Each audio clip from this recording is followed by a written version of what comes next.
لا حول ولا قوة إلا بالله العلي العظيم. أعوذ بالله من الشيطان اللعين الرجيم. بسم الله الرحمن الرحيم.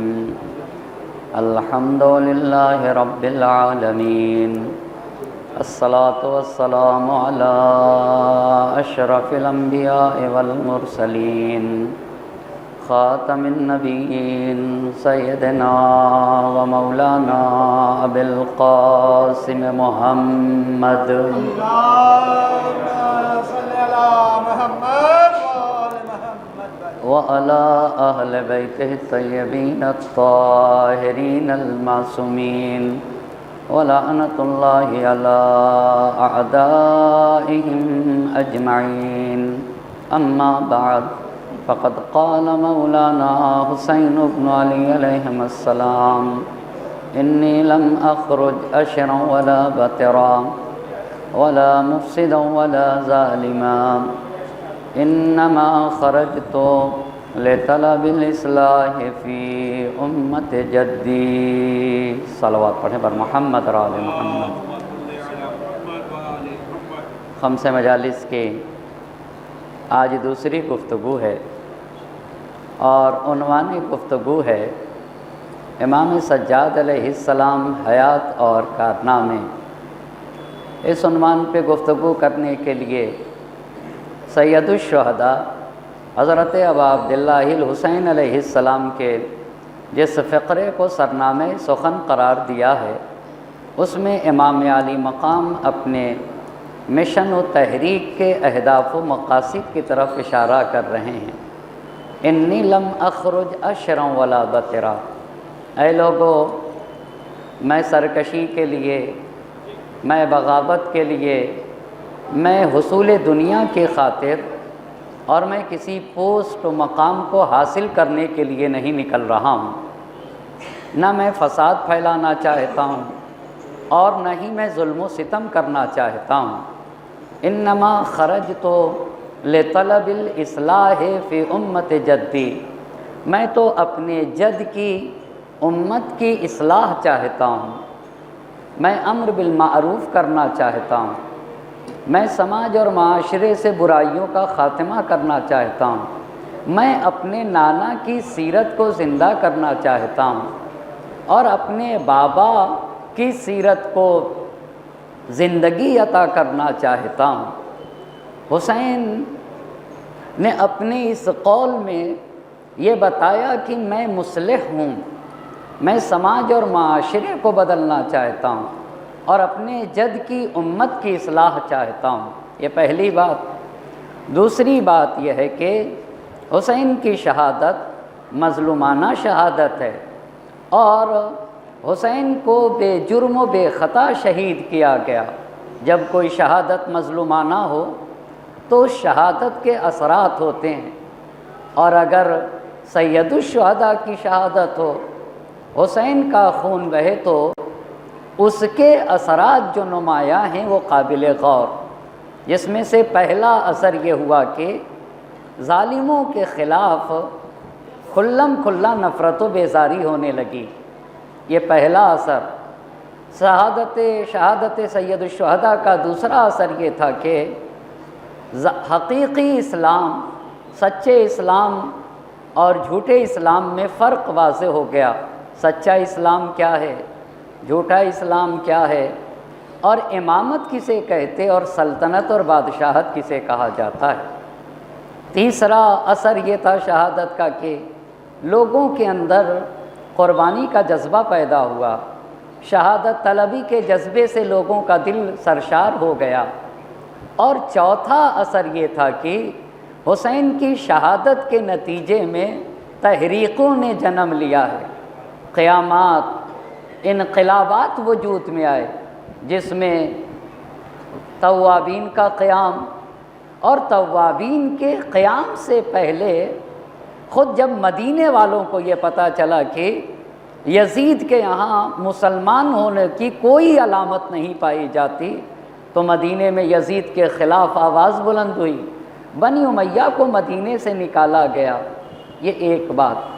اور خود عبداللہ ابن زبیر نے بھی ادھر مکے میں قیام کیا اور اتنے مضبوط طریقے سے قیام کیا کہ یزید کی حکومت کو لوہے کے چنے چبانے پڑے اور اتنی آسانی سے عبداللہ ابن زبیر کو شکست نہ دیا گیا۔ اس کے بعد توابین کا قیام، اور توابین کے قیام کے بعد یہ سارا کا سارا مسئلہ ہمارے اور آپ کے چوتھے امام کی زندگی میں اور حیات میں پیش آیا ہے۔ توابین کے قیام کے بعد جناب مختار کا قیام وجود میں آیا، لیکن اس قیام کے بارے میں گفتگو کرنے سے پہلے اتنا جاننا ضروری ہے کہ قرآن کے کچھ اصول ہیں اور وہ ایسے اصول ہیں جو بدلنے والے نہیں ہیں۔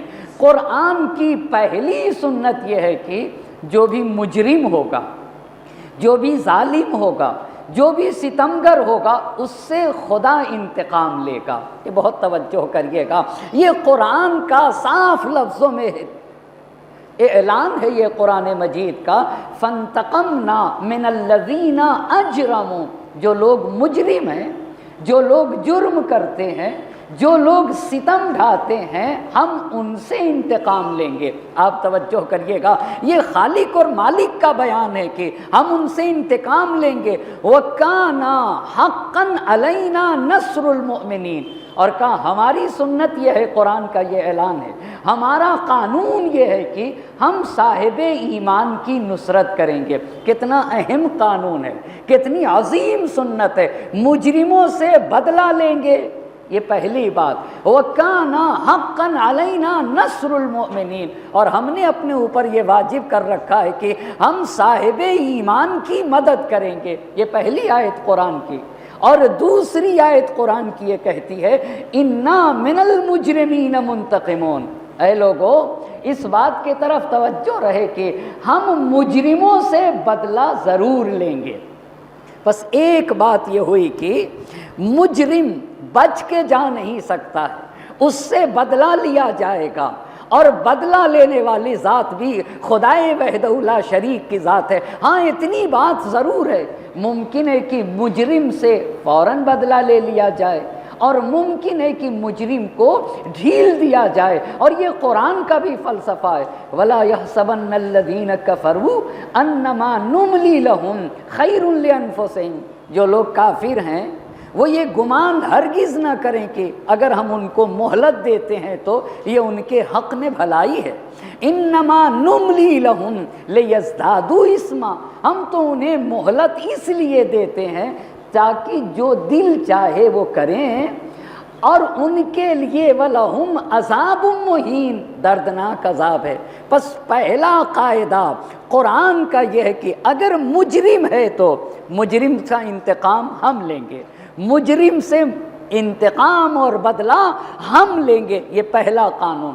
دوسری بات آپ ذرا دیکھیں، قرآن نے کتنی عظیم باتوں کی طرف اشارہ کیا۔ یہ قرآن کہہ رہا ہے کہ مجرم سے انتقام ہم لیں گے، تو کیا کربلا سے بڑی بھی کوئی جنایت ہے؟ کربلا سے بڑی بھی کوئی بربریت ہے؟ کربلا سے بڑا جو ظلم اٹھایا گیا، کیا اس سے بھی بڑا کوئی ظلم ہو سکے گا؟ ایک بات یہ ہوئی کہ مجرموں سے بدلہ لیا جائے گا۔ دوسری بات یہ بتائیے، کیا ظالم اپنے ظلم کو چھپا سکے گا؟ کیا یہ ممکن ہے کہ ایک ظالم، ایک ستمگر ظلم کرے اور اس کے ظلم سے خدا غافل ہو جائے؟ یہ ممکن نہیں۔ یہ دوسرا قانون قرآن بتا رہا ہے، وَلَا تَحْسَبَنَّ اللَّهَ غَافِلًا عَمَّا يَعْمَلُ الظَّالِمُونَ، جو لوگ ظلم کرتے ہیں نا، وہ گمان بھی نہ کریں کہ خدا ان کے ظلم سے آگاہ نہیں ہے۔ ہرگز یہ گمان نہ کریں کہ خدا ان کے ظلم سے واقف نہیں، خدا ان کے ستم سے واقف نہیں ہے، یہ گمان بھی نہ کریں۔ کم جگہ پہ اوپر جہاں پہ قرآن نے فکروں پہ پابندی لگائی ہے، ان میں سے ایک جگہ یہی ہے جہاں قرآن نے فکر پہ پابندی لگائی۔ ظالم جو ظلم کرتے ہیں، جو ستم ڈھاتے ہیں، چاہے وہ کسی فرد پہ ظلم کریں، چاہے وہ امت پہ ظلم کریں، چاہے وہ معاشرے پہ ظلم کریں، چاہے وہ اہل بیت نبی پہ ظلم کریں، ظلم جو بھی ہوگا، ظالم یہ گمان نہ کرے کہ وہ خدا اس کے ظلم سے غافل ہے، وہ خدا کو غفلت میں ڈال دے گا۔ دوسری آیت اور پڑھتا ہوں، یہ جگہ جگہ امام سجاد علیہ السلام نے اس آیت کی تلاوت کی ہے۔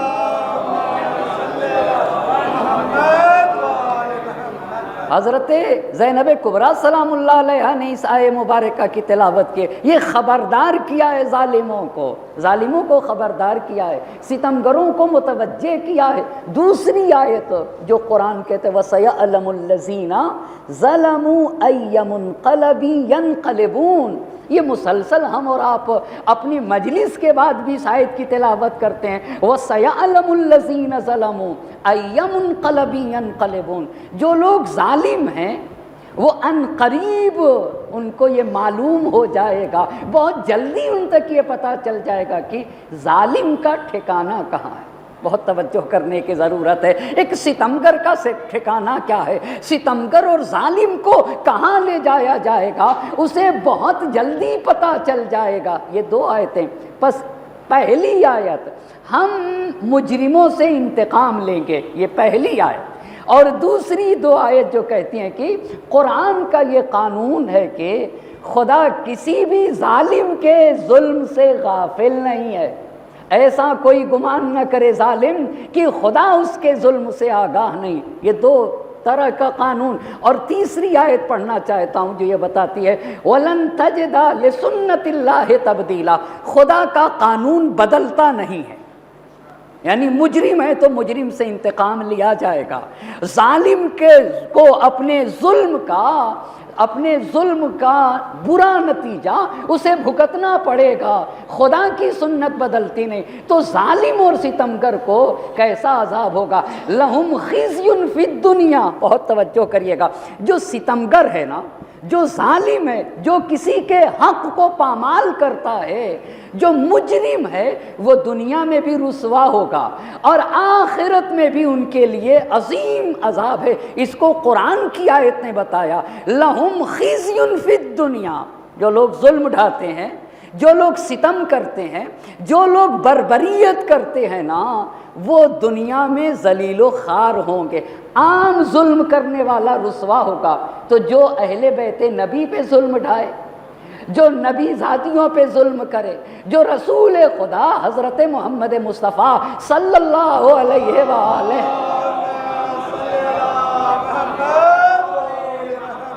اب توجہ کریے گا، لہم خزی فی الدنیا، یہ دنیا میں بھی رسوا ہوں گے، وَلَهُمْ فِي الْآخِرَةِ عَذَابٌ مُّهِینٌ، اور ان کے لیے آخرت میں عذاب عظیم، اور ان کے لیے آخرت میں ایک عظیم عذاب ہے۔ ایک بات رک کے آپ کو کہوں اور اپنی بات کو بڑھا دوں گا، بہت توجہ کریے گا۔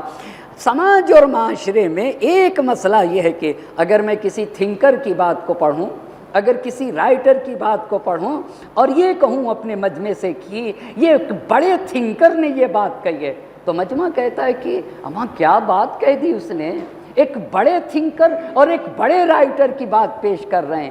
لیکن اگر اللہ کی بات کہی جائے، قرآن کی بات پیش کی جائے، تو جس جذبے سے اور جس یقین کے ساتھ وہ کسی تھنکر کی بات پر یقین رکھتا ہے، وہ چیز کلام الہی پہ دیکھنے کو نہیں ملتی۔ کیا خدا سے بڑی بھی بات کوئی کہہ سکتا ہے؟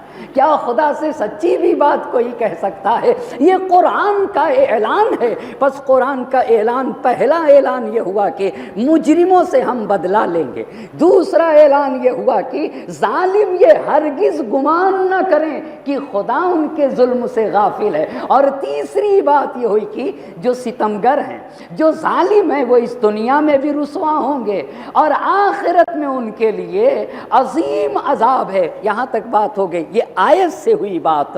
اہو توجہ کریے گا، یہ جو کربلا میں ظلم ڈھایا گیا، یہ جو قاتلان ابا عبداللہ الحسین علیہ السلام تھے، اور جو ان کے با وفا اصحاب پہ مظالم ڈھائے، اہل بیت نبی پہ جو مظالم ڈھائے گئے، نبی زادیوں پہ جو ظلم ڈھائے گئے، اس کا نتیجہ ہو کے رہے گا۔ اچھا، اسی لیے زہری ایک بڑے رائٹر ہیں، انہوں نے عجیب بات کہی، لم یبقى من قتلة الحسین احد الا عوقب فی الدنیا، حسین کے قاتلوں میں سے کوئی ایک بھی نہ بچا مگر اسے اس دنیا میں اس کی سزا دی گئی۔ سزا کیا دی گئی حسین کے قاتلوں کو؟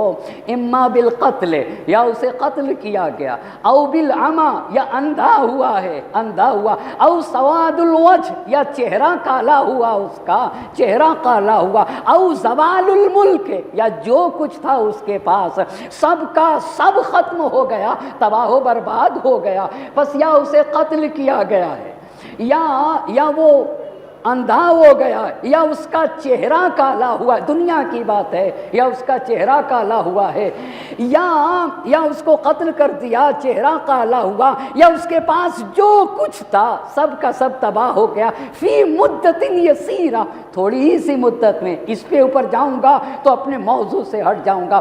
امام حسین کے قاتلوں میں سے ایک قاتل کے لیے علامہ شیخ طوسی رحمۃ اللہ علیہ نے اپنی کتاب امالی میں لکھا ہے کہ اس نے صرف ایک دن کچھ لوگوں کے درمیان اتنی بات کہہ دی تھی کہ میں نے تو حسین کو قتل کیا اور کچھ بھی نہیں ہوا، اور تم کہتے ہو کہ حسین کا قاتل دنیا میں بھی رسوا ہوگا اور آخرت میں تو اس کے لیے عظیم عذاب ہے۔ تو وہاں ایک چراغ جل رہا تھا، فرات کے کنارے کا یہ واقعہ، چراغ جل رہا تھا، اس نے وہ چراغ دھیرا ہوا، اس نے اپنے ہاتھ سے چراغ کو صحیح کرنا چاہا تو آگ نے اس کے ہاتھ کو پکڑ لیا، اور جب آگ نے اس کے ہاتھ کو پکڑا تو فرات میں کود گیا۔ بہت توجہ کریے گا، فرات میں کود کے جب ڈبکی لگائی تو وہ تو پانی کے اندر تھا پر آگ پانی کے اوپر تھی۔ اللہ اللہ، وہ تو پانی کے اندر تھا پر آگ پانی، اما کہیں پانی کے اوپر بھی آگ ہوتی ہے؟ ہاں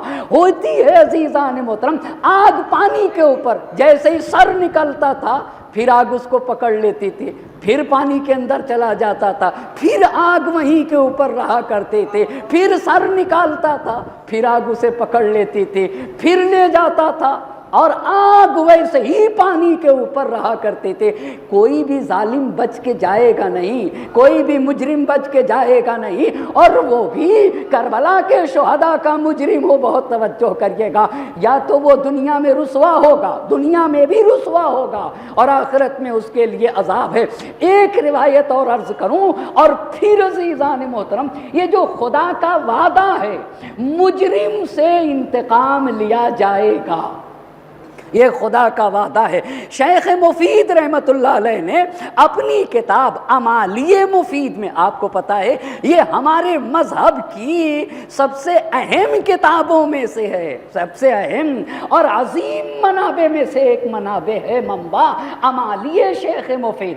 امالی شیخ مفید نے بات اس پر لکھ رہا ہوں اور اس پہ عرض کر رہا ہوں آپ کی خدمت میں کہ جو بھی مجرم ہوگا اور جو بھی ظالم ہوگا وہ دنیا میں بھی رسوا ہوگا، آخرت میں بھی اس کے لیے عذاب ہے۔ آپ نے لکھا ہے راوی ابان ابن عثمان ہے، ابان ابن عثمان نے ہمارے چھٹے امام سے روایت کی ہے، اور اس بات کو شیخ مفید رحمت اللہ علیہ نے اپنی کتاب امالی مفید میں لکھا کہ شہزادی جب روز محشر میں آئیں گی تو امام حسین علیہ السلام کا خون آلود کرتا اپنے ہاتھوں میں لیے ہوں گی، یہ ان کی بات کو نقل کر رہا ہوں، خون آلود کرتا لیے ہوں گی، اور خدا سے یہ فرمائیں گی شہزادی دو عالم کی، اے اللہ، اے میرے پروردگار، تو خوب جانتا ہے کہ یہ میرے حسین کا خون آلود کرتا ہے، اور تجھے معلوم ہے کہ میرے حسین پر کیسا ظلم ڈھایا گیا، صرف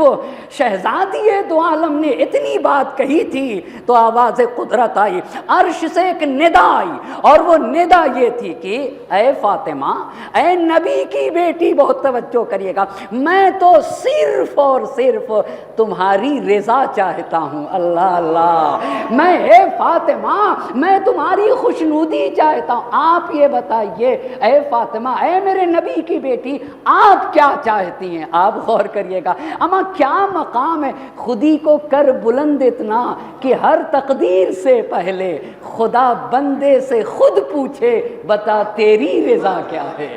ایک صلوات پڑھ دے بر محمد اور آل محمد۔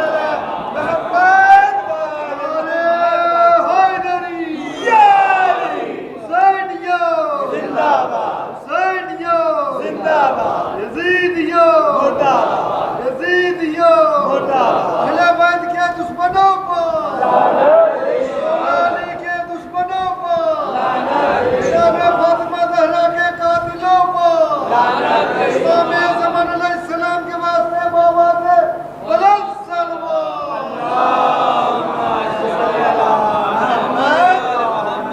بس کہا کہ اے میرے نبی کی بیٹی، اے میرے نبی کی بیٹی، میں تو تیری رضا چاہتا ہوں، میں تیری خوشنودی چاہتا ہوں، اے نبی کی بیٹی آپ بتائیے، آپ بتائیے آپ کیا چاہتی ہیں؟ اللہ اللہ۔ تو شہزادی دو عالم نے کہا اے اللہ میرے حسین کے قاتلوں سے تو انتقام لے۔ بہت توجہ کریے گا، آیت پڑھی نا کہ مجرمین سے ہم انتقام لیں گے، مجرمین کو ہم چھوڑنے والے نہیں ہیں اور ہم ظالموں سے غافل بھی نہیں ہیں، اور مجرم جو ہوگا وہ دنیا میں بھی رسوا ہوگا، آخرت میں اس کے لیے عذاب دردناک ہوگا۔ تو روایت میں شیخ مفید رحمت اللہ علیہ نے لکھا کہ روایت کے الفاظ ہیں کہ جہنم کے ایک حصے کو خدا نے حکم دے گا تو جہنم سے آگ نکل کے ایک ایک قاتلوں کو ایسے چنے گی جیسے پرندہ دانے کو چنتا ہے۔ بہت توجہ کریے گا، کس طریقے سے پرندہ کیسے پرندہ دانے کو چنتا ہے نا، ویسے جہنم کی آگ چن کے انہیں جہنم میں لے جائے گی۔ خدا کی قسم آپ نے یہی تو میں کہنا چاہتا ہوں، جوش نے بھی اسی مفہوم کو اشعار میں پیش کیا ہے، ظلم کا نتیجہ برا ہوا کرتا ہے۔ اسی لیے جوش نے اللہ اللہ حسین کی عظمت کو اور امام سجاد علیہ السلام اور زینب کبریٰ سلام اللہ علیہا کے کردار کو جوش نے جب بیان کیا ہے تو کہا کس طریقے سے انہوں نے یزیدیت کا خاتمہ کیا، کیسے ظلم کو نیست و نابود کیا۔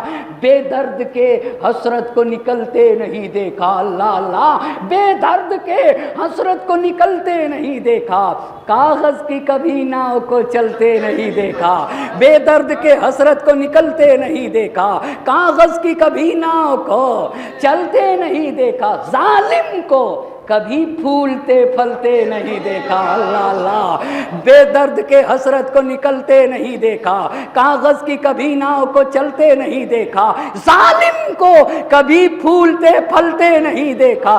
ٹھوکر ہے یہ وہ جس سے سنبھلتے نہیں دیکھا، ٹھوکر ہے یہ وہ جس سے سنبھلتے نہیں دیکھا، وہ تخت ہے کس قبر میں وہ تاج کہاں ہے، اے خاک بتا زور یزید آج کہاں ہے، وہ تخت ہے کس قبر میں وہ تاج کہاں ہے، اے خاک بتا زور یزید آج کہاں ہے، احساس نہیں جس میں وہ تاریخ ہے سینہ، دوزخ میں اترتا ہے صدا ظلم کا زینہ، پستی کی علامات ہیں انصاف سے کینہ، اللہ اللہ پستی کی علامات ہیں انصاف سے کینہ، جو حق سے لڑا ڈوب گیا اس کا سفینہ، جو حق سے لڑا ڈوب گیا اس کا سفینہ، ہاں پیروے باطل کو ابھرتے نہیں دیکھا، ہاں پیروے باطل کو ابھرتے نہیں دیکھا، جب زلف یہ بگڑی تو سنورتے نہیں دیکھا۔ ایک صلوات پڑھیں بر محمد اور آل محمد۔ اب بہت ذرا توجہ کرنے کی ضرورت ہے۔ تو خدا مجرموں سے بدلہ لے گا، مجرموں سے بدلہ لے گا اس دنیا میں بھی آخرت میں بھی۔ تو یہ بتائیے اس دنیا میں خدا آئے گا تو نہیں نا، تو بدلہ لے گا تو کسی نہ کسی ذریعے سے بدلہ لے گا۔ بہت توجہ کریے گا، یعنی سارا کا سارا بدلہ خود نہیں لے گا، کبھی کسی کو ذریعہ بناتا ہے۔ تو تاریخ میں ایک ہستی ہے اور ایک شخصیت ہے، بہت توجہ کریے گا، اس شخصیت کو میں جتنی بھی باتیں آپ کے سامنے پیش کرتا ہوں، میں ایک طالب علم ہوں اور اس کے پیچھے بھی میرا مقصد ہے کہنے کا۔ طالب علم کسے کہا جاتا ہے، اسٹوڈنٹ کسے کہا جاتا ہے؟ جن لوگوں کا رشتہ کتاب سے ہو اسے طالب علم کہا جاتا ہے، جو کتاب پڑھتا ہو اسے اسٹوڈنٹ کہا جاتا ہو۔ کتاب اور اگر انسان کا رشتہ نہ ٹوٹا ہو تو ایسے انسان کو طالب علم کہا جاتا ہے، ایسے انسان کو اسٹوڈنٹ کہا جاتا ہے۔ یہ بہت بڑا مقام ہے تاریخ کی ایک شخصیت کا کہ اس کو خدا نے چنا تھا کہ حسین کے قاتلوں سے وہ بدلہ لے سکے۔ اس شخصیت کو مختار ابن ابو عبیدہ ثقفی کہا جاتا ہے۔ یہ بہت بڑا مقام ہے عزیزان محترم۔ اب بہت توجہ کریے گا، جتنی بھی باتیں آپ کی خدمت میں عرض کروں گا نا، میں بولنے سے پہلے لکھتا ہوں اور لکھنے سے پہلے پڑھتا ہوں، پڑھتا ہوں لکھتا ہوں، پھر اس کے بعد اپنے سامعین تک بات کو پہنچاتا ہوں۔ ایک صلوات پڑھنے پر محمد اور آل محمد۔ اب جب یہاں تک لے آیا نا، پس دیکھا خدا کا وعدہ یہ تھا کہ مجرموں سے انتقام لوں گا اللہ اللہ، ظالموں سے بدلہ لیا جائے گا۔ تو کس کے ذریعے سے خدا کا یہ وعدہ پورا ہوا؟ اس میں سے جن جن لوگوں کے ذریعے سے خدا کا یہ وعدہ پورا ہوا، اس میں سے ایک شخصیت کو کیا کہا جاتا ہے؟ مختار ابن ابو عبیدہ ثقفی کہا جاتا ہے۔ اب جب یہاں تک بات آ گئی تو اب میں چند باتیں ترتیب سے آج بتانا چاہوں گا کہ مختار، جناب مختار کا نام و نسب کیا ہے، کس قبیلے کے رہنے والے تھے، آپ کے والد کا نام کیا ہے، آپ کی مادر گرامی کا نام کیا ہے، اتنی بات کے ساتھ ساتھ آپ کی پرورش کیسے ہوئی، آپ نے تربیت کیسے پائی، اور آپ کی شخصیت کیسی شخصیت ہے، اتنی باتوں کو آپ کی خدمت میں عرض کرنا چاہوں گا۔ بہت توجہ کریے گا اور اپنی بات کو بہت آسانی سے آپ تک پہنچا دوں گا۔ عربی زبان میں 3 طرح کے نام ہوتے ہیں۔ کتنی طرح کے؟ 3 طرح کے۔ ایک نام ہوتا ہے، وہ نام ہی ہے، دوسری کنیت کہی جاتی ہے، اور تیسرا لقب ہوتا ہے۔ پس عربی زبان میں کتنی طرح کے نام ہوتے ہیں؟ 3۔ پہلا نام ہے اصلی نام، اس کے بعد ایک کنیت ہوتی ہے، اور اس کے بعد ایک لقب ہوتا ہے۔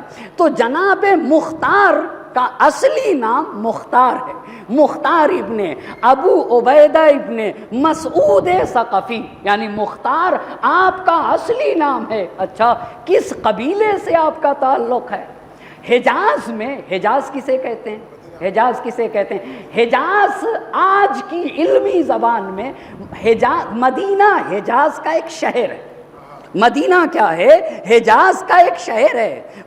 حجاز میں مدینہ بھی ہے، حجاز میں مکہ بھی ہے، حجاز میں خیبر بھی ہے، حجاز میں طائف بھی ہے۔ آج کی زبان میں میں کہنا چاہوں گا پورے سعودیہ عربیہ کو حجاز کہا جاتا ہے۔ توجہ کریے گا، پورے سعودیہ عربیہ کو حجاز کہا جاتا ہے۔ حجاز کا ایک شہر طائف ہے۔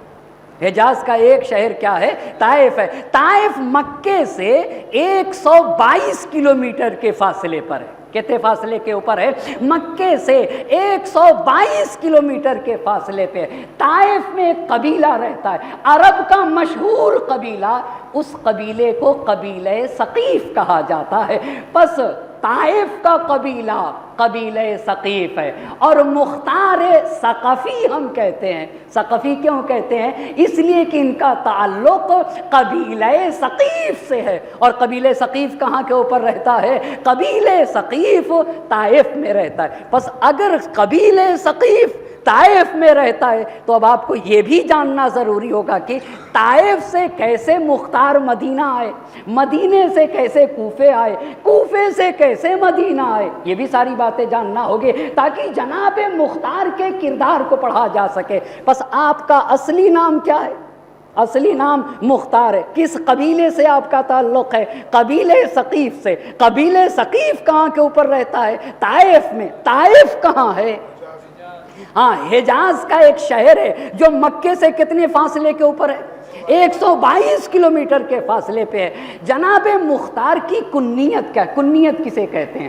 عرب میں یہ رسم تھی، بہت توجہ کریے گا، اور عرب کا یہ قاعدہ یہ تھا کہ وہ لوگوں کی کنیت رکھتے تھے احترام کے لیے۔ احترام کے لیے نام لینا عیب تھا عرب میں، لہذا کنیت رکھی جاتی تھی۔ کنیت جس نام کے شروع میں اب لگ جائے یا لگ جائے اسے کنیت کہا جاتا ہے۔ جیسے ہم کہتے ابو الحسن، جیسے ہم کہتے ابو الفضل العباس، جیسے ہم کہتے ابو عبداللہ الحسین، اب لگے یا لگ جائے، جیسے ام فروا، ام حبیبہ، ام رقیہ، ام رباب، ام سلمہ۔ پس کنیت واضح ہوئی، جس نام کے شروع میں کیا لگ جائے، اب لگے یا لگے، اس نام کو کیا کہا جاتا ہے؟ کنیت۔ کنیت کس لیے دی جاتی تھی عرب میں؟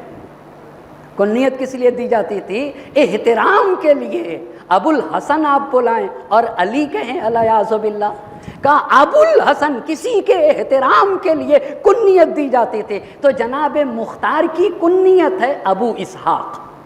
جناب مختار کی کنیت کیا ہے؟ ابو اسحاق۔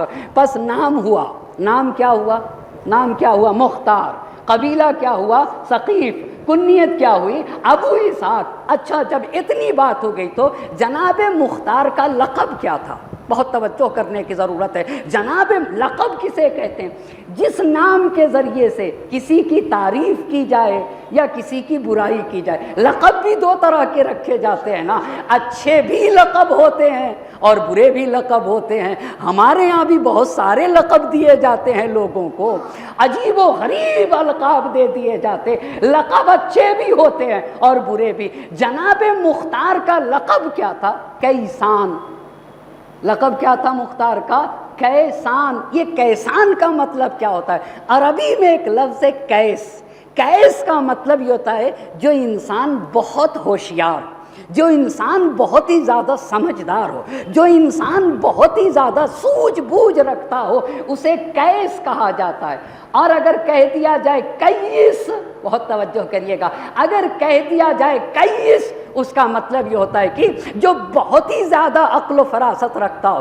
تو جناب مختار کو کیسان کیوں کہا گیا؟ کیس کہہ دیا جائے، کیسان۔ اگر عربی زبان میں بہت توجہ کریے گا، عربی زبان میں مفرد کا صیغہ ہو تو کہیں گے کیس۔ اب میں مثال دوں، کسی کا نام زید ہے تو کہیں گے زیدن، اور اگر کہا دو زید کہنا ہو تو کیسے کہیں گے عربی میں؟ زیدانے۔ ایک زید اگر کہنا ہو تو کہیں گے زیدن، اور اگر دو زید کہنا ہو تو زیدان، الف نون بڑھا دیا جائے۔ رجلن ایک مرد، لیکن رجلان کتنے مرد ہو جائیں گے؟ دو مرد ہو جائیں گے۔ رجلن ایک مرد کو کہا جاتا ہے، رجلان کتنے مرد کو کہا جائے گا؟ دو مرد کو۔ ایک بات آپ کے سامنے عرض کرنا چاہوں گا، آپ کو پتا ہے ہمارے ساتھ کیا ہوا، ہمارے سماج اور معاشرے کے ساتھ کیا ہوا کہ ہم کن باتوں پہ داد دیتے ہیں؟ آپ کو پتا ہے؟ آپ کو معلوم ہے کن باتوں پہ ہم داد دیتے ہیں؟ جی، خطیب کے بولنے سے پہلے جو بات ہمارے ذہن میں آ جائے اس پہ ہم واہ واہ کرتے ہیں۔ ایسا نہیں ہے؟ کیوں ایسا ہے بھائی صاحب؟ کیوں ایسا ہے؟ اس لیے کہ بات سنی ہوئی ہوتی ہے، ذہن میں ہوتی ہے، اور مولوی سے پڑھنے سے پہلے نیچے بیٹھا ہوا انسان کہتا ہے اب یہ مولانا پڑھیں گے، اب یہ مولانا پڑھیں گے، اب یہ مولانا پڑھیں گے، اور خطیب کے بولنے سے پہلے اس کے ذہن میں باتیں آئی جاتی ہے اور لہٰذا واہ واہ نعرے لگانے لگتا ہے۔ ایسا کیوں؟ اس لیے کہ اسی کے نتیجے میں ذہن ہمارا ہلکی باتوں کو سننے کا عادی ہو گیا ہے، جبکہ فرش ازاں وہ جگہ تھی جہاں عمیق باتوں کو کہنا ہوگا۔ یہ درس گاہ ہے جہاں حق گو، عدالت پسند، شجاع اور غیور لوگوں کی تربیت کی جاتی ہے نا، اس جگہ کو فرش ازاں کہا جاتا ہے۔ ایک صلوات پڑھ دے بر محمد اور آل محمد۔ بس کیسان کا مطلب، کیس کسے کہتے ہیں؟ کیس کسے کہتے ہیں؟ جو سوجھ بوجھ رکھتا ہو، جو ہوشیار اور چالاک ہو، اسے کیس کہا جائے۔ اسبغ بن نباتہ کون ہے؟ مولا کے شاگردوں میں سے ہیں، امام کے برجستہ ساتھیوں میں سے ہیں۔ ان کو کیسان کا لقب کیسے ملا؟ بہت توجہ کریے گا۔ اسبغ بن نباتہ کا بیان یہ ہے کہ جناب مختار کم سن تھے اور امیر المومنین علی علیہ السلام کے پاس بیٹھے ہوئے تھے۔ امام نے ایک روایت میں لکھا، امام ان کے سر پہ ہاتھ پھیر رہے تھے اور کہہ رہے تھے یا کیسو۔ توجہ کریے گا، چونکہ امام نے 2 مرتبہ کیس کہا، یا کیسو 2 مرتبہ یا کیس کہا، لہذا جناب مختار کا لقب کیسان پڑ گیا۔ 2 مرتبہ جس کو کیس کہا گیا ہو اسے کیسان کہا جاتا ہے۔ ہمارے دین کے ایک بہت بڑے فقیہ ہیں، 6 صدی کے فقیہ ہیں ابن نما نے، اور آیت اللہ خوئی رحمت اللہ علیہ نے جس نظریے کو قبول کیا کیوں جناب مختار کو کیسان کہا جاتا ہے، اس کی وجہ یہ تھی کہ جناب مختار کو امیر المومنین علی علیہ السلام نے ان کے سر پہ ہاتھ پھیر کے 2 مرتبہ کہا یا کیسو، اس لیے جناب مختار کو کیسان کہا گیا۔ بس اتنی بات آپ کی خدمت میں عرض کر چکا۔ کتنی باتیں عرض کی آپ مجھے بتائیے؟ آپ کا نام مختار ہے، آپ کا قبیلہ ثقیف ہے، آپ کی کنیت ابو اسحاق پاک ہے، آپ کا لقب کیا ہے؟ کیسان ہے، اور آپ کے والد ابو عبیدہ ابن مسعود ہیں، ابو عبیدہ ابن مسعود ہیں۔ ایک ایک بات پہ ذرا توجہ کریے گا، یہ بتائیے نبی کی رحلت کے بعد پہلے خلیفہ، یعنی جب سقیفہ میں خلافت کو غصب کیا گیا تو پہلے خلیفہ آئے، پہلے خلیفہ کے بعد کون آیا؟ دوسرے خلیفہ، دوسرے خلیفہ کے بعد کون؟ تیسرے۔ پہلے خلیفہ کب سے کب تک تھے؟ 11 سے 13 ہجری تک۔ دوسرے خلیفہ کب سے کب تک تھے؟ 13 سے 23 تک۔ تیسرے خلیفہ کب سے کب تک تھے؟ 23 سے سن 35 ہجری تک۔ ایک مرتبہ آپ کو بھی کہنا پڑے گا، پہلے خلیفہ کب سے کب تک تھے؟ 11 سے 13 ہجری تک۔ دوسرے کب سے کب تک تھے؟ 13 سے 23 ہجری تک۔ اور تیسرے کب سے کب تک تھے؟ 23 سے 35 ہجری تک۔ بہت توجہ کریے گا، آپ کو پتا ہے ابو عبیدہ ابن مسعود ثقفی یعنی جناب مختار کے والد کے اوپر عرض کرنا چاہوں گا، دوسرے خلیفہ کے زمانے میں، دوسرے خلیفہ کب سے کب تک ہیں؟ کب سے کب تک ہیں؟ 13 سے 23، یعنی پہلے خلیفہ کے انتقال کے فوراً بعد اور دوسرے خلیفہ کی خلافت کے 4 روز گزرے تھے، تاریخ نے لکھا ہے 4 روز گزرے تھے کہ جناب مختار کے والد، بہت توجہ کریے گا، کہاں رہتے تھے؟ طائف میں رہتے تھے۔ کہاں رہتے تھے؟ طائف میں رہتے تھے، اور طائف مکے سے کتنی دور کے اوپر ہے؟ 122 کلومیٹر کے فاصلے پہ ہے۔ دوسری خلافت کے زمانے میں طائف سے مدینہ منورہ ہے، کہاں کے اوپر ہے؟ طائف سے مدینہ منورہ کے مدینے میں سکونت اختیار کی ہے۔ بس ابو عبیدہ ابن مسعود ثقفی بھی آئے، اور آپ کے ساتھ کون آیا؟ جناب مختار بھی آئے۔ مدینے میں سکونت ہو گئی، نہیں ہوئی؟ اچھا، اب جب سکونت ہوئی تو آپ کو پتا ہے ایران کب فتح ہوا ہے؟ ایران کس کے زمانے میں فتح ہوا ہے؟ ایران، توجہ کریے گا، دوسرے خلیفہ، ایران کا مطلب یہ ہے کہ فارس، اس وقت ایران کو کیا بولا جاتا تھا؟ فارس۔ فارس کس کے زمانے میں فتح ہوا ہے؟ دوسرے خلیفہ کے زمانے میں، سن 13 ہجری میں۔ بہت توجہ کریے گا، سن 13 ہجری میں مسلمانوں کا ایک لشکر عراق کو فتح کرنے کے بعد، پہلے عراق کے 2 شہر فتح کیے گئے، ایک شہر کا نام تھا ہیرا اور دوسرے شہر کا نام تھا انبار۔ اتنی موضوع سے ہٹ جاؤں گا وگرنہ اس پہ بھی گفتگو کر سکتا تھا۔ عراق کے کتنے شہر تھے؟ ابھی یہ آپ کو نظر نہیں آئیں گے، ہیرا ہی کی جگہ کوفہ بنا ہے، وگرنہ عراق کا مرکزی شہر کون سا شہر تھا؟ شہر ہیرا۔ اور عراق کا ایک دوسرا شہر، اس شہر کا نام کیا ہے جی؟ شہر انبار۔ ایک صلوات پڑھ دے بر محمد اور آل محمد۔ ایک اور مل جل کر بر عظمت محمد اور آل محمد صلوات۔ اچھا، پس جب عراق فتح ہوا تو ایران کو فتح کرنے کے لیے مسلمانوں کے لشکر کا کمانڈر جسے بنایا گیا وہ کون تھا؟ یعنی دوسرے خلیفہ کے زمانے میں جو لشکر گیا فارس سے کسریٰ کی فوج سے لڑنے کے لیے، ایران کے بادشاہ کو اس وقت، فارس اور ایران کے بادشاہ کو کسریٰ کہا جاتا تھا، روم کے بادشاہ کو قیصر کہا جاتا ہے، اور حبشے کے بادشاہ کو نجاشی کہا جاتا ہے، اور مصر کے بادشاہ کو فرعون کہا جاتا ہے، چاہے جو کوئی بھی ہو۔ بس آپ نے دیکھا، یہ بتائیے فارس کے بادشاہ کو کیا کہا جاتا ہے؟ کسریٰ۔ روم کے بادشاہ کو کیا کہا جاتا ہے؟ قیصر۔ حبشے کے بادشاہ کو کیا کہا جاتا ہے؟ نجاشی۔ اور مصر کا کوئی بھی بادشاہ ہو اسے کیا کہا جائے گا؟ فرعون کہا جائے گا۔ تو کسریٰ یعنی فارس کی فوج سے لڑنے کے لیے جب مدینے سے مسلمانوں کا لشکر گیا ہے نا، تو اس لشکر کا کمانڈر کسے بنایا گیا؟ کسے بنایا گیا؟ ابو عبیدہ ابن مسعود ثقفی کو، یعنی جناب مختار کے والد کو بنایا گیا۔ ٹھیک ہو گئی یہاں تک بات؟ اب جب مسلمانوں کے لشکر اور فارس کے لشکر یعنی ایران کے لشکر میں جب جنگ ہوئی تو کئی جنگوں میں ابو عبیدہ نے یعنی جناب مختار کے والد نے فارس یعنی مجوسیوں کو شکست دیا۔ اس وقت وہ مجوسی تھے، آگ کی پوجا کرتے تھے، مجوسیوں کو شکست دیا۔ لیکن مسلمانوں کی جو جنگ ایران کے ساتھ ہوئی ہے، فارس کے خلاف ہوئی، مجوسیوں کے خلاف ہوئی، اس میں سے ایک جنگ کو یوم الجسر کہتے، پل پل کا واقعہ، بہت توجہ کریے گا، کیا کہا جاتا ہے؟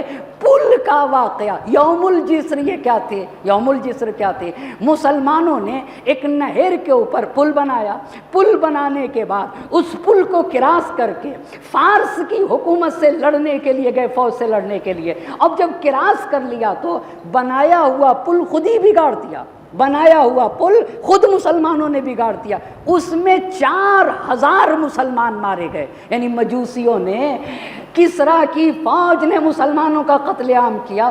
اس یوم الجسر میں ابو عبیدہ ابن ثقفی قتل کیے گئے۔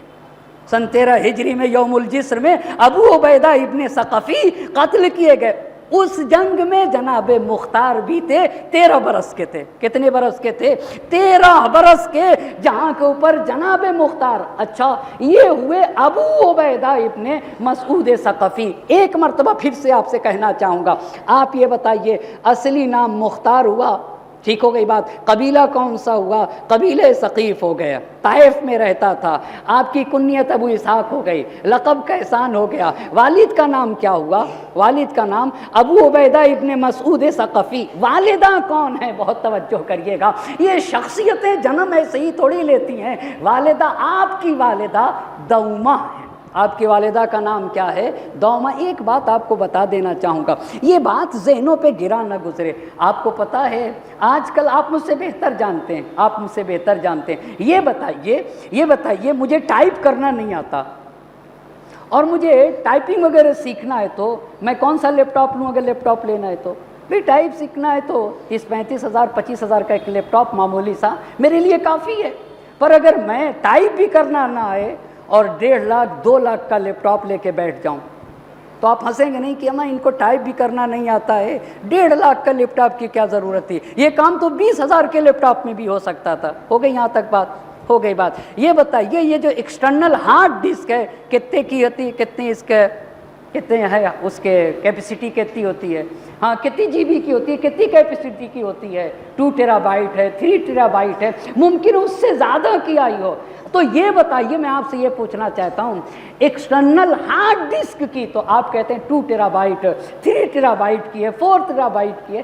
اللہ نے جو انسان کو ہارڈ دے کر بھیجا ہے وہ لمیٹڈ ہے یا ان لمیٹڈ؟ ہاں، ان لمیٹڈ ہے نا۔ تو یہ بتائیے جیسے آپ ہنسیں گے اگر مجھے ٹائپ کرنا نہ آئے اور میں 1.5 لاکھ کا لیپ ٹاپ لے کر بیٹھ جاؤں تو آپ ہنسیں گے کہ نہیں ہنسیں گے؟ تو اگر کوئی بندے مومن یہ ان لمیٹڈ ہارڈ ایسے ہی خالی کی خالی لے کے چلا جائے خدا کے بارگاہ میں، توجہ کرنے کی ضرورت ہے، خالی کی خالی لے کر چلا جائے تو کیا فرشتے ہنسیں گے نہیں؟ اے خدا، جب اس کو استعمال کرنا ہی نہیں تھا تو دیا کاہے لیے تھا؟ ایک صلوات پڑھ دے بر محمد اور آل محمد۔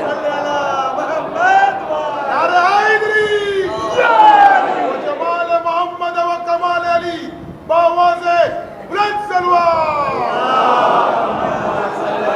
یہ بڑی نعمت ہے، اس لیے آپ کو عرض کرنا چاہ رہا ہوں، قوم کے بچے کو تاریکیوں سے نکالنا ہوگا، جہالت سے نکالنا ہوگا، اسے صاحب علم و معرفت بنانا ہوگا۔ اس لیے کہ بہت توجہ کریے گا، میرا کام یہ ہے کہ اپنے مجمع کو صحیح بات بتا دینا، بہت توجہ کریے گا، اسلام کی تعلیمات کو پیش کرنا۔ میں کالج میں نہیں جا سکتا، میں اسکول میں نہیں جا سکتا، میں یونیورسٹی میں نہیں جا سکتا، میں اپنے مجمع سے کہنا کیا چاہتا ہوں، ہم سب کا درد تو یہی ہونا چاہیے نا بھئی، ہمیں اسلام کا دفاع کرنا۔ کیسے دفاع کریں گے؟ سب سے پہلے مجھے آتا ہوگا نا، ممبر پر میں آتا ہوں تو میری ذمہ داری ہے کہ اپنے سماج اور معاشرے کو علم سے آراستہ کروں، اور قوم کے جوانوں کی ذمہ داری ہے کہ یہاں سے لی ہوئی باتوں کو وہ اسکول میں عام کریں گے، وہ کالجز میں عام کریں گے، وہ یونیورسٹی میں ان تعلیمات کے ذریعے سے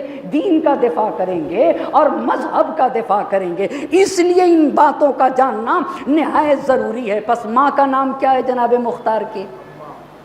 دومہ۔ جناب مختار کی والدہ کا اسم گرامی کیا ہے؟ دوما. بہت توجہ کریے گا. تاریخ اسلام کی بھائی صاحب ایسے ہی شخصیتیں جنم نہیں لیتی ہیں نا.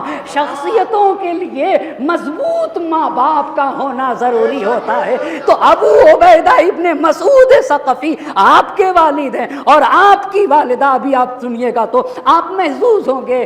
من ربات الفصاحت والبلاغت والرأی والعقل.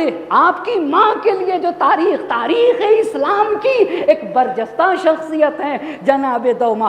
آپ کے لیے لکھا ہے کہ آپ کو بولنے کا سلیقہ تھا. کسے دوما کو. آپ کو پتا ہے کتنا بڑا. میرے چوتھے امام نے کہا ایھا الناس اعطینا العلم والحلم والسماحۃ والفصاحہ. اے لوگو علم ہمیں دیا گیا, حلم ہمیں دیا گیا, شجاعت ہمیں دی گئی, والفصاحہ بولنے کا طریقہ ہمیں دیا گیا ہے. بہت توجہ.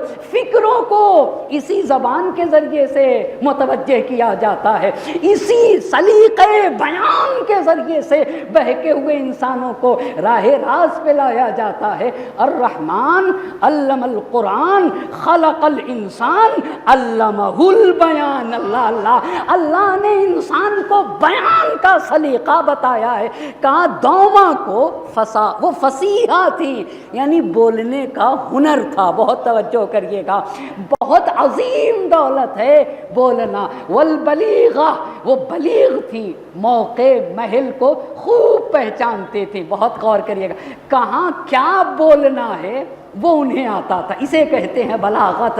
موقع کی نزاکت کو خوب پہچانتی تھی. والرأی دوما کے یہاں سوجھ بوجھ پائی جاتی تھی. والعقل وہ عاقلہ خاتون تھی. اچھا یہاں تک جب بات ہوئی تو ابو عبیدہ ابن مسعود ثقفی کے لیے تاریخ نے یہ لکھا ہے کہ اپنی شادی سے پہلے وہ ایسی خاتون چاہتے تھے جو آئیڈیل ہو, جو نمونہ عمل ہو, جو لوگوں کے لیے اسوہ بنے. اور وہ چاہتے تھے یہ قوم کے جوانوں کو. ابھی میں شہر لکھنؤ میں تھا, ایک 25 سال کا جوان مجھ سے ملا, رات بھر باتیں کرتا رہا. کہا مجھے کچھ آپ سے باتیں کرنا ہے. تو ایک جوان تھا, میری بھی ذمہ داری اس کی باتوں کو سنوں. اتنا پاک جوان. اس نے کہا کہ میں شادی کرنا چاہتا ہوں, مگر بہت توجہ کریے گا اما ہماری قوم میں کیسے کیسے جوان پائے جاتے ہیں. کہا شادی کرنا چاہتا ہوں, پر اپنے باپ سے اس نے نہیں کہا, مجھ سے آ کر کہتا ہے کہ میرا ایک ایسا رشتہ اچھا ڈھونڈ دیجئے کہ سید الشہداء کا ایک سچا عزادار میرے یہاں پیدا ہو جائے. اللہ. ایک 25 سال کا جوان ایسی فکر رکھتا, اور اسے رکھنا بھی چاہیے. ایسا رشتہ مولانا بتا دیجئے کہ میرا جو بچہ پیدا ہو وہ سید الشہداء کا سچا اور حقیقی عزادار بن جائے. تو ابو عبیدہ ابن مسعود ثقفی اپنی شادی سے پہلے وہ یہ چاہتے تھے. کیا چاہتے تھے؟ ایک ایسی خاتون ہو جو خاندان کے اعتبار سے, جو وجاہت کے اعتبار سے, جو نجابت و پاکیزگی کے اعتبار سے, جو حسب و نسب کے اعتبار سے نہایتی شائستہ ہو. جب یہ چاہتے تھے تو بہت رشتے آتے تھے ابو عبیدہ ابن مسعود ثقفی کے.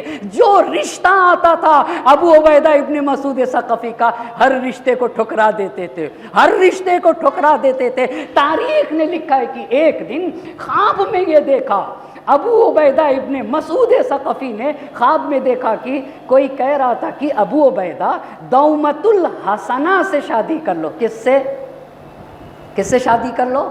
دومۃ الحسنہ سے. اسی دوما کو ان کے کردار کی بنیاد پر, ان کی پاکیزگی کی بنیاد پر, ان کے کمالات کی بنیاد پر ان کو دومۃ الحسنہ کہا جاتا تھا. ابو عبیدہ ابن ثقفی سے کہا کہ آپ دومۃ الحسنہ سے شادی کر لیجئے. اچھا یہ خواب دیکھا, خواب سے بیدار ہوئے, اپنے گھر والوں کو بتایا کہ میں نے ایسا خواب دیکھا ہے. خواب میں کوئی مجھ سے کہہ رہا تھا دومۃ الحسنہ سے شادی کر لیجئے. تو گھر والوں نے سے کچھ لوگوں نے یہ کہا کہ ارے تمہارے خواب کی کوئی حیثیت نہیں ہے, اس خواب کی طرف توجہ نہ دو. لیکن آپ ہی کے گھر والوں میں سے ایک نے کہا نہیں, ابو عبیدہ ابن مسعود ثقفی یہ کوئی معمولی خواب نہیں ہے، یہ تمہیں ایک حکم دیا جا رہا ہے، یہ تمہیں ایک آرڈر دیا جا رہا ہے، یہ تمہیں ایک دستور دیا جا رہا ہے، جتنا جلدی ہو سکے اس رشتے کو قبول کر لو۔ بہت توجہ کریے گا، اس رشتے کو قبول کر لو۔ اچھا، ابو عبیدہ ابن مسعود ثقفی نے دومۃ الحسنہ سے شادی کر لی۔ اب جب شادی کر لی ہے نا، تو جب جناب مختار اپنی مادر گرامی دوما کے شکم میں آئے تو اب دومۃ الحسنہ کا کیا بیان ہے کہ جب میرا بچہ مختار میرے شکم میں تھا تو میں نے خواب میں دیکھا کہ کوئی مجھے بشارت دے رہا تھا، ابشری بالولدی، ابشری بالولدی، دیکھو اے دوما تمہیں بیٹا مبارک ہو۔ ابھی بچہ شکم میں ہے اور کوئی دوما سے کہہ رہا تھا ابشری بالولدی، تمہیں بچہ مبارک ہو، اور کہا ایسا ویسا بچہ نہیں ہے، ایسا ویسا بچہ نہیں ہے۔ اذ الرجال فی الکبد تقاولوا علی اللبد کانوا له حظ الاسد، ایسا بچہ نہیں ہے جو جنگ کے گھمسان لڑائی میں پورے جب جنگ اپنے عروج پہ ہونا تو نہایت شجاعت کا مظاہرہ کرنے والا ہے، جو شجاعت اور شہامت کی چوٹی پہ پہنچا ہوا ہے، ایسا بچہ تمہیں دینے والا ہے اللہ، بہت ایسے بچے کی بشارت ہو۔ اب جب وقت گزرا تو جو بچہ پیدا ہوا اسی بچے کو مختار ثقفی کہا جاتا ہے۔ اب بہت توجہ کرنے کی ضرورت ہے، مختار ثقفی کہا جاتا ہے۔ دوما کا بیان یہ ہے کہ جب میرا بچہ پیدا ہو گیا، جب میرا بچہ پیدا ہو گیا تب بھی مجھے کسی نے خواب میں آ کر کہا کہ دوما یہ جو تمہارے یہاں بچہ آیا ہے نا، جس کا نام مختار رکھا گیا ہے، یہ کوئی معمولی بچہ نہیں ہے۔ بہت توجہ، اما بہت بڑا شرف ہے کوئی آل محمد کے حق کا دفاع کر دے، یہ بہت بڑا شرف ہے کہ آل محمد کے حق کے دفاع کے لیے کوئی کھڑا ہو جائے۔ ایک ایک بات پہ توجہ کریے گا، اے دوما، اے دوما یہ جو تمہارا بچہ ہے نا، یہ کوئی معمولی بچہ نہیں ہے، یہ معمولی بچہ نہیں ہے، یہ بڑے ہونے سے پہلے پہلے، بہت توجہ کریے گا، بڑے ہونے سے پہلے پہلے یعنی بڑھاپے سے پہلے پہلے، جوانی سے پہلے پہلے یہ شجاعت کا مظاہرہ کرے گا، اور ایسی شجاعت کا مظاہرہ کرے گا کہ پھر اس کے وجود میں کسی طرح کا کوئی خوف نہیں رہ جائے گا، کوئی ڈر نہیں رہ جائے گا، اور اس کے بہت زیادہ پیروکار ہوں گے۔ کب انہوں نے شجاعت کا مظاہرہ کیا؟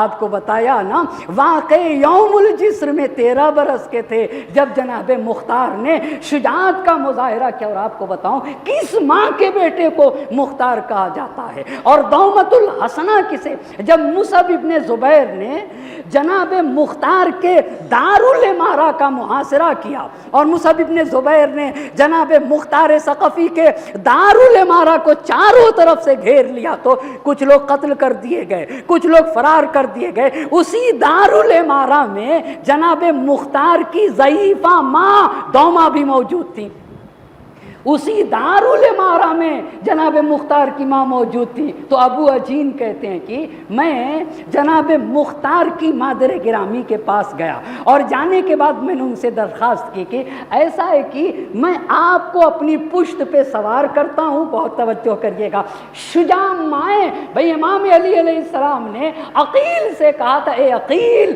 ایک ایسی خاتون تلاش کرو ولدت حلف اولا، جسے شجاع باپ نے جنا ہو، اللہ اللہ ایک ایسی خاتون۔ اچھا، تو ابو عجین کہتے ہیں کہ جب مصعب ابن زبیر نے دارالامارہ کا محاصرہ کیا، کچھ لوگوں کو قتل کیا گیا اور کچھ لوگ فرار کر گئے، تو اس دارالامارہ میں جناب مختار کی ضعیفہ ماں دوما بھی موجود تھی۔ ابو عجین کہتے ہیں میں دوڑا دوما کے قریب گیا، اور دوما کے قریب جانے کے بعد میں نے ان سے کہا کہ آپ میری پشت پہ سوار ہو جائیں، میں آپ کو اس مارکے سے نجات دے دوں گا۔ تو کہتے ہیں ابو عجین کی جناب مختار کی ضعیفہ ماں نے اور بوڑھی اور کمزور ماں نے میری درخواست کو رد کر دیا، اور رد کرنے کے بعد یہ کہا کہ ابو عجین اگر مجھے گرفتار کیا جائے، اگر مجھے اسیر کیا جائے تو یہ چیز، یہ گرفتاری، یہ اسیری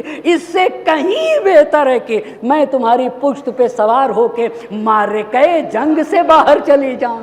اللہ اللہ، اس ماں کے بیٹے کو مختار کہتے ہیں۔ ایک صلوات پڑھ دے بر محمد اور آل محمد۔ بس عزیزان محترم، آج کی گفتگو یہی تک، وقت میرا ختم ہو چکا ہے، یہی پہ گفتگو کو تمام کر دوں گا۔ بس آج کی گفتگو میں اتنی ہی بات آپ کی خدمت میں عرض کر چکا۔ خدا کا 3 قانون بتایا جو بدلنے والا نہیں۔ پہلا قانون، مجرموں سے انتقام خدا لے گا، یہ پہلا قانون۔ دوسرا قرآن کا یہ قانون ہے کہ ظالم ظلم کرے تو وہ گمان نہ کرے کہ خدا اس کے ظلم سے آگاہ نہیں، یہ دوسرا قانون۔ تیسرا قانون ہے جو ظالم اور ستمگر ہیں، جو مجرم ہیں، وہ دنیا میں بھی رسوا ہوں گے اور آخرت میں ان کے لیے عظیم عذاب ہوگا۔ اتنی 3 باتیں، یہ قرآن کی 3 تعلیمات کو عرض کیا۔ اور اس کے بعد حضرت مختار کا اصلی نام، مختار کس قبیلے سے تعلق رکھتے تھے، آپ کی کنیت ابو اسحاق بتائی ہے، آپ کا لقب کیسان بتایا، وہ بھی امیر المومنین، اور آپ کے والد کو ابو عبیدہ ابن مسعود ثقفی کہا جاتا ہے، اور آپ کی مادر گرامی کو دومت الحسنہ کہا جاتا ہے، جو تاریخ اسلام کی ایک برجستہ شخصیت ہے۔ جس نے اپنے آغوش میں مختار کو پالا ہو اسے دوما کہا جاتا ہے، اسے دوما کہا جاتا ہے، اسے دوما کہا جاتا ہے۔ کل سے گفتگو کروں گا عزیزان محترم، کیا مختار صرف شجاع نہیں تھے، صرف بہادر نہیں تھے جناب مختار؟ جناب مختار جہاں بہادر تھے، جناب مختار جہاں سخی تھے، جناب مختار جہاں سخنور تھے، بہت عظیم خطیب تھے جناب مختار، یتعاطی معالی الامور، بڑے بڑے جہاں کارناموں کو انجام دیتے تھے، وہیں پہ جناب مختار عابد و زاہد و متقی تھے۔ کل کی گفتگو یہاں سے کروں گا کہ حضرت مختار عابد تھے، حضرت مختار شجاع ہونے کے ساتھ زاہد تھے، اور حضرت مختار سخی اور شجاعت رکھنے، سخاوت اور شجاعت رکھنے کے ساتھ ساتھ متقی و پرہیزگار تھے۔ اسی پہ اپنی گفتگو، کل کی گفتگو کو آگے بڑھاؤں گا، اور انشاءاللہ ان 5 دنوں میں جہاں تک ہو سکے گا اس عظیم الشان مرد مجاہد کی عظمت کو بیان کرنے کی کوشش کروں گا۔ بس عزیزان محترم، خون تو خون ہے، خون تو خون ہے، ٹپکے گا تو جم جائے گا، خون خون ہوتا ہے، ٹپکے گا تو جم جائے گا۔ سید الشہداء کا خون ہے، حسین کا خون ہے، علوی خون ہے، نبوی خون ہے، یہ بہے گا، یہ گرے گا تو یہ رنگ لائے گا، یہ ضائع نہ ہوگا۔ حسین نے اپنی شہادت پہ خوب اہتمام کیا تھا، جس نے اپنے خون کا ایک قطرہ بھی پامال نہ ہونے دیا اسے حسین کہا جاتا ہے۔ لائے تھے اسی لیے اپنی بہن کو، امام سجاد کو اپنی شہادت کے بعد کے لیے اسی لیے رکھا تھا کہ یہ وہ ہستیاں ہیں جو میری شہادت کی تکمیل کریں گی، جو میرے خون کو پامال نہ ہونے دیں گے، وہ میرے بیٹے سید سجاد اور زینب علیہ مقام ہے۔ بس عزیزان محترم، محرم کی 11 تاریخ تھی، اور جب حسین کا لٹا ہوا قافلہ کوفے کے لیے روانہ ہو رہا تھا تو سید سجاد کا عالم یہ تھا کہ پاؤں کو اونٹ کے شکم سے باندھ دیا گیا تھا، مگر شیطانیاں بیویاں کجاؤں کے اوپر اونٹ کی خننگی پشت پہ سوار تھیں، اور جب مقتل سے بیویاں گزری ہیں نا تو مقتل نے لکھا ہے ہر بیوی نے اپنے آپ کو اونٹ کی پشت سے گرا لیا۔ اب ایک مرتبہ زینب نے اپنے کو اونٹ کی پشت سے گرایا، کیا دیکھا؟ کربلا کا میدان، شہداء کی لاشیں اور شہداء گلائے کٹائے ہوئے سو رہے، مگر ان شہداء کے درمیان ایک لاشا ہے جس کے جسم پہ لباس نہیں، جس کے جسم پہ سر نہیں، جو تلواروں سے چھپا ہوا، نیزوں میں ڈھکا ہوا، پتھروں سے چھپا ہوا۔ ایک مرتبہ اس لاشے کے قریب بڑھی، تلوار ہٹایا، نیزہ ہٹایا، پتھر کو ہٹا لیا، اور ایک مرتبہ لاشے کو لے کر خدا کی بارگاہ میں کہنے لگی ربنا تقبل منا ھذا القلیل من القربان، اے میرے اللہ میری اس قلیل قربانی کو اپنی بارگاہ میں قبول فرما۔ اور اس کے بعد اپنے ماجائے کو خطاب کر کے کہا انت اخی انت اخی، اے میرے ماں جائے اتنا بتا دے، کیا تو ہی میرا بھیا ہے؟ ارے کیا تو ہی میری ماں کا بیٹا ہے؟ کیا تو ہی میرے بابا کا بیٹا ہے؟ اے حسین میں زینب ہوں، کیا تو ہی میرا بھیا؟ کیا تو ہی میرا بھاجایا؟ ارے زینب لاش برادر سے لپٹ کے بیٹھ کر رہے تھے، مگر سید سجاد کی حالت غیر ہو گئی۔ زینب نے لاش برادر کو چھوڑ دیا، دوڑی دوڑی سید سجاد کے قریب گئی، بیٹا سید سجاد ارے تمہاری حالت غیر ہو رہی ہے۔ سید سجاد نے کہا پھوپھی اماں، جوان بیٹا، ہاتھوں میں ہتھ کڑیاں، پاؤں میں بیڑیاں، ارے کمر میں لنگر، گلے میں دھوکے خاردار، میرے بابا کا لاشا جلتی زمین پہ پڑا ہوا، میرے بابا کو غسل و کفن نہ دیا گیا، میرے بابا پہ نماز نہ پڑھی گئی، اے پھوپھی اماں میرے بابا کو سپرد لحد نہ کیا گیا، اے میرے اماں، اے پھوپھی اماں، لوگ میرے بابا کے قریب نہیں آتے۔ زینب نے دلاسا دیا، سید سجاد ارے گھبراؤ نہیں، یہ نانا کا وعدہ ہے، میرے حسین کی قربانی رائے گاہ نہیں جائے گی، یہی میرے حسین کا مزار بنے گا، یہی میرے حسین کی قبر بنے گی، یہی میرے حسین کو دفن کیا جائے گا۔ سید سجاد مومنین میرے حسین کی زیارت کو آئیں گے، میرے حسین کی قبر مومنین کے دلوں کا کعبہ بنے گی، دنیا سے مومنین میرے ماں جائے کہ قبر پہ آئیں گے۔ وَسَيَعْلَمُ الَّذِينَ ظَلَمُوا أَيَّ مُنقَلَبٍ يَنقَلِبُونَ إِنَّا لِلَّهِ وَإِنَّا إِلَيْهِ رَاجِعُونَ۔ الہی بحق الزہراء وأبيها وبعدها وبنيها وسر المستودع فيها دس مرتبہ بسمك يا الله يا الله يا الله يا الله يا الله يا الله يا الله يا الله یا اللہ یا اللہ۔ معبود تجھے واسطہ ہے محمد اور آل محمد کا، ہماری اس مختصر سی عبادت کو اپنی بارگاہ میں قبول فرما، ہماری ناسوں کو رمال زہرا میں جگہ عنایت فرما، حاضرین مجلس کی تمام حاجات شرعیہ کو پورا فرما، بانیان مجلس کی توفیقات خیر میں اضافہ فرما۔ ہم میں سے جن کے والدین کا سایہ ہمارے سروں سے اٹھ چکا ہے ان کے چھوٹے بڑے گناہوں کی مغفرت فرما۔ ہم میں سے جن کے والدین کا سایہ ہمارے سروں پہ باقی ہے صحت و سلامتی کے ساتھ طول عمر مرحمت فرما، مظلومین کی حمایت فرما، ظالمین کو نیست و نابود فرما، وقت کے مامقم سے راضی و خوشنود فرما، ان کے ظہور میں تعجیل فرما اور ہمیں ان کے اعوان و انصار میں شمار فرما۔ ربنا تقبل منا انک انت السمیع العلیم۔ ماتم حسین۔